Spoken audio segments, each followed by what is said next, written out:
Friends, welcome to let's learn with Anku.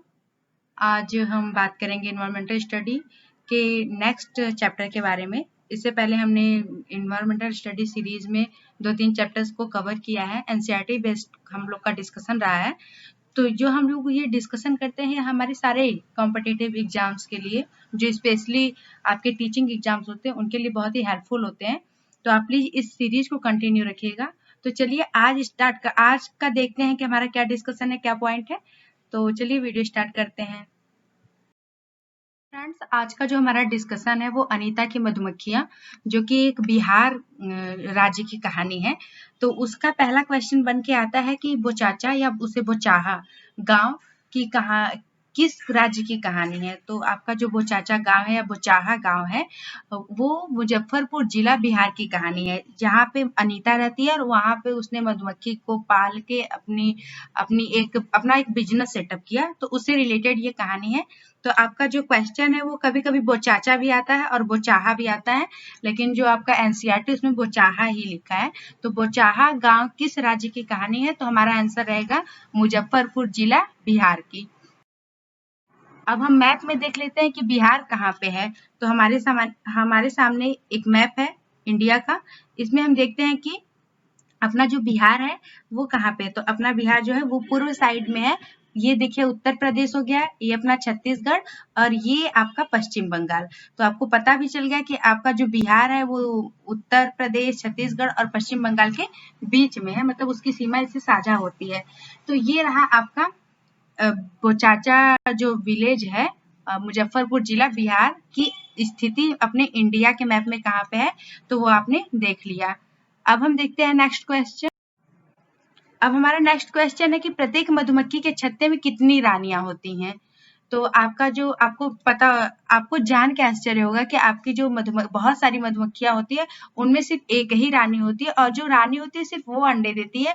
बाकी जितनी भी मधुमक्खियां होती है वो श्रमिक होती है, मतलब वो काम करती हैं। कोई मधुमक्खी का छत्ता बनाता है, तो कोई फूलों से रस लेके आता है, उससे शहद बनाता है। तो ऐसे काम करते हैं। बस एक रानी मधुमक्खी होती है जो अंडे देती है।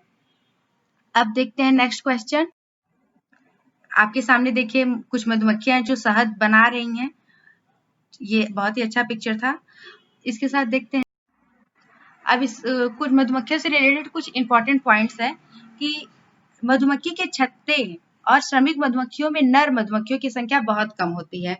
तो जो मधुमक्खी के छत्ते होते हैं ना, उसमें भी नर मतलब मेल मधुमक्खियां जो होती है 20 होते हैं, उनकी संख्या कम होती है। इसके साथ साथ जो श्रमिक होते हैं, मतलब जो काम भी करती है, इसमें जो फीमेल मधुमक्खियां होती है वो ज्यादा काम करती है कंपेरिजन आपके मेल के। और मतलब इसमें जो मेल होता है उसका कुछ विशेष काम नहीं होता, ना वो बाहर जाके आपके फूल से रस लेके आता, ना आपके छत्ते बनाने में मदद करता और ना ही शहद बनाने में। और नेक्स्ट देखते हैं यहाँ पे श्रमिक मधुमक्खियां छत्ता बनाने का काम भी इन्हीं का होता है। श्रमिक मधुमक्खियों का काम ही होता है कि वो छत्ता भी बनाते हैं और इसके साथ साथ वो बच्चों को भी पालती हैं। जो रानी मधुमक्खी होती है वो बस अंडे देती है और अपना राज करती है। इसके साथ साथ जो श्रमिक मधुमक्खियां होती है वो अपना छत्ता भी बनाती है, इसके साथ साथ बच्चों को पालती भी हैं। और ये ना हो तो, अगर ये अपने मधुमक्खी के छत्ते में ना हो तो ना छत्ता बन सकता है, ना ही शहद इकट्ठा हो सकता है और ना ही कुछ आगे का काम हो सकता है, क्योंकि इनका नाम ही श्रमिक है, मतलब ये बहुत ज्यादा मेहनती होती होंगी। शहद के बिना छत्ते की सारी मधुमक्खियां भूखी रह जाती हैं। तो इसलिए शहद वो इसीलिए बनाती क्योंकि उनका भोजन भी एक तरह से हो जाता है। और देखते हैं नर मक्खी छत्ते के लिए कुछ विशेष काम नहीं करते, मतलब जो यहाँ के नर मधुमक्खी होते हैं, मक्खी मतलब मधुमक्खी, वो निकम्मे होते हैं, मतलब वो काम ज्यादा करते नहीं है। चलिए देखते हैं नेक्स्ट। हमारे सामने दो मधुमक्खी के छत्ते हैं, आप देख रहे हैं। अब देखते हैं कि लीची के फूल मधुमक्खियों को लुभाते हैं, मतलब कि जहाँ लीची का फूल होता है वहां पे मधुमक्खियां ज्यादा मतलब आना पसंद करती है, क्योंकि उन्हें वो बहुत अच्छे लगते हैं। इसलिए यहाँ लोग मधुमक्खी को पालकर शहद बनाने का काम करते हैं। मतलब कि जो आपका बोचाचा विलेज है मुजफ्फरपुर, वहां पे जाहिर सी बात है वहां पे लीची के फूल होंगे, मतलब वहां पे लीची का भी बिजनेस होता है, या लीची के पौधों के पेड़ लगाए जाते हैं, पेड़ होता है। तो उसकी वजह से यहाँ पे मधुमक्खियां आती हैं। तो लीची के फूल जो है वो आपके किस महीने में फूलते हैं? तो आपके जो लीची के फूल हैं वो फरवरी महीने में खिलते हैं। ये क्वेश्चन आ सकता है, इम्पोर्टेंट है। देखिए ये लीची का पेड़ हो गया, ये लीची हो गया। तो पिक्चर अगर आप देख लेंगे तो आपको बहुत टाइम तक याद रहेगा कि लीची के फूल पे को ज्यादा पसंद करते हैं मधुमक्खियाँ। इसके साथ साथ देखते हैं मधुमक्खियाँ किस महीने में अंडे देती हैं। तो मधुमक्खियों के अंडे देने का जो मंथ होता है वो अक्टूबर से दिसंबर होता है। ये वन लाइनर क्वेश्चन है, इससे भी आपका क्वेश्चन बन सकता है, इम्पोर्टेंट है। मधुमक्खी की तरह चींटियां भी मिलजुल कर काम करती हैं। जिस तरीके से मधुमक्खियों में कुछ रानी मधुमक्खी मतलब कुछ क्या रानी मधुमक्खी श्रमिक मधुमक्खियां होती हैं, उसी तरीके से चींटियां भी मिलजुल कर काम करती हैं। सभी चींटियों का काम बटा रहता है। रानी चींटियां अंडे देती हैं, इसमें भी रानी चींटियां जो है वो अंडे देती हैं। बाकी जितनी भी चींटियां होती हैं वो सिपाही चींटियां होती हैं जो बिल का ध्यान रखती हैं।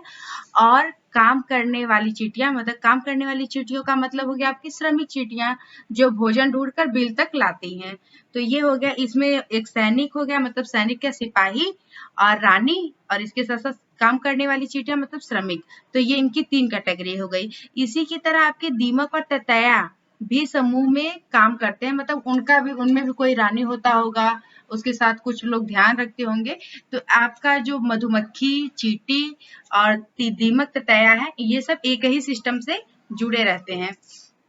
और आपके सामने यहाँ पे 2 पिक्चर दिखाई दे रहा है, एक राउंड डांस दिखाई दे रहा है, एक वैगल डांस दिखाई दे रहा है। तो आपका जब जब मधुमक्खी फूल को पा जाती है ना, कोई अगर पेड़ पा गई जिसमें उसको लग रहा है कि हाँ यहाँ से शहद बनाने के लिए अच्छा खासा रस हम पा सकते हैं, तो वो वहां पे वैगल राउंड डांस करना स्टार्ट कर देती है, जिससे वो मैसेज पहुंचाती है अपने और साथियों को जो वहां पे उसको ध्यान नहीं लगा पाते हैं। तो ये लोग जब डांस करते हैं तो एक केमिकल सिक्रेशन होता है, तो जिसकी वजह से क्या होता है कि और सारी जो मधुमक्खियां होती हैं वो इस मधुमक्खी से आके जुड़ जाती हैं।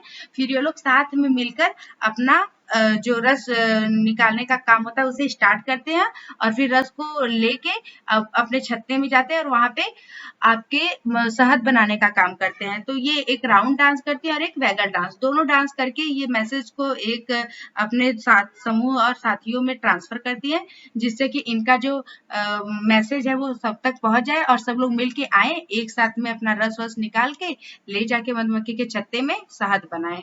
तो ये रहा मधुमक्खी के बारे में ये इनका अनोखा सा डांस। अनीता की मधुमक्खियों में जो प्रॉब्लम रहता है वो अनीता के पढ़ाई से रिलेटेड रहता है कि अनीता को वहाँ पे निःशुल्क शिक्षा नहीं मिलती, तो उसका जो इकोनॉमिक स्टेटस रहता है वो थोड़ा गड़बड़ रहता है इस वजह से। तो उसमें एक आरटीई अधिनियम 2009 का चर्चा किया गया है। तो उसके तहत क्या होता है कि आपका जो सर्व शिक्षा अभियान, आपने एक बार स्लोगन देखा होगा कि सब पढ़े सब बढ़े, एक स्लोगन चलता था ना, वो सर्व शिक्षा अभियान के तहत ही चलाया गया था। तो आरटीई जो है आपका राइट टू एजुकेशन है, इसका फुल फॉर्म होता है राइट टू एजुकेशन। तो ये इस अधिनियम के तहत 6 से 14 साल के सभी बच्चों को मुफ्त और अनिवार्य शिक्षा का अधिकार होता है। मतलब उसमें उन्हें कोई भी पैसा पे नहीं करना होता, उन्हें सरकार की तरफ से ही बुक मिलता है और मिड डे मील का भी प्रावधान है। तो ये रहा आपका आरटीई 2009, जिसमें आपके 6 से 14 साल के सभी बच्चों को मुफ्त और अनिवार्य शिक्षा का अधिकार है। और अगर हमने अपना जो टॉपिक है उसे कवर कर लिया, तो हमारे सामने क्वेश्चन आता है कि मधुमक्खियों के संबंध में कौन सी चीज गलत है, नीचे दिए गए विकल्पों पर विचार कीजिए। तो अगर आपने सारी चीजों को ध्यान से देखा होगा तो आपको गलत, आप तो पहले हाईलाइट कर लीजिए कि आपसे पूछा क्या है गलत चीज, मतलब आपको गलत के नीचे क्या कर लेना है, अंडरलाइन। अगर आप एग्जाम हॉल में भी है तो उसके नीचे अंडरलाइन कर ले, ताकि आपको पता तो चले कि क्वेश्चन में गलत पूछा है या सही पूछा है। तो आपका पहला ऑप्शन है कि मधुमक्खियां अपने अंडे सितंबर से दिसंबर के मध्य देती हैं, क्या ये ऑप्शन सही है? कि सेकंड ऑप्शन है कि सभी श्रमिक मधुमक्खियां अंडे नहीं देती हैं। थर्ड ऑप्शन है आपका कि श्रमिक मधुमक्खियों में नर मधुमक्खियों की संख्या बहुत कम होती है। और फोर्थ है आपका कि मधुमक्खियों के छत्ते में एक रानी मधुमक्खी होती है। तो आपको कौन सा ऑप्शन गलत लग रहा है?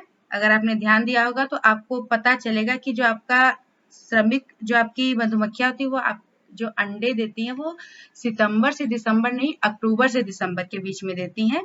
तो ये रहा आपका मिस्टेक, और यहीं पे होता ही है गलती, क्योंकि ये मंथ में थोड़ा कंफ्यूज कर देते हैं। बाकी तो सभी श्रमिक मधुमक्खियां अंडे नहीं देती, ये भी क्लियर हो गया था। और श्रमिक मधुमक्खियों में नर मधुमक्खियों की संख्या बहुत कम होती है, क्योंकि जो नर मधुमक्खी होते हैं वो निकम्मे में होते हैं। और आपका लास्ट था कि मधुमक्खियों के छत्ते में एक रानी मधुमक्खी होती है। तो ये आपका रहा आज का डिस्कशन। तो आई होप आपको ये वीडियो अच्छा लगा होगा। को हमारा ये वीडियो अच्छा लगे तो आप लेट्स लर्न विथ अंकु को प्लीज सब्सक्राइब करें, शेयर करें, और हाँ, बेल आइकन को दबाना बिल्कुल ना भूलें, जिससे कि हमारे आगे आने वाले वीडियो के अपडेट आपको अपने आप मिलते रहेंगे। Thank you for watching this video. मिलते हैं नेक्स्ट वीडियो में, तब तक के लिए बाय बाय।